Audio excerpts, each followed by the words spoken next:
For 3 decades, on World Press Freedom Day, the international community has celebrated the work of journalists and media workers. This day highlights a basic truth. All our freedom depends on press freedom. Freedom of the press is the foundation of democracy and justice. It gives all of us the facts we need to shape opinions and speak truth to power. And as this year's theme reminds us, press freedom represents the very lifeblood of human rights. But in every corner of the world, freedom of the press is under attack.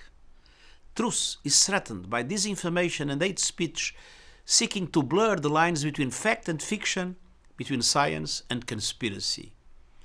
The increased concentration of the media industry into the hands of a few, the financial collapse of scores of independent news organizations, and an increase of national laws and regulations that stifle journalists are further expanding censorship and threatening freedom of expression.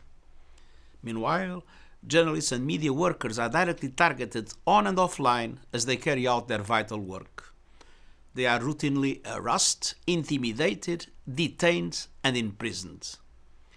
At least 67 media workers were killed in 2022, an unbelievable 50% increase over the previous year.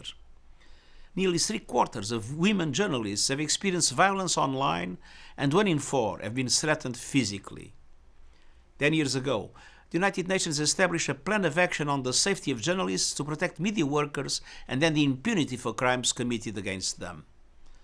On this and every World Press Freedom Day, the world must speak with one voice. Stop the threats and attacks. Stop detaining and imprisoning journalists for doing their jobs.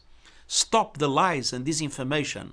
Stop targeting truth and truth tellers. As journalists stand up for truth, the world stands up with them.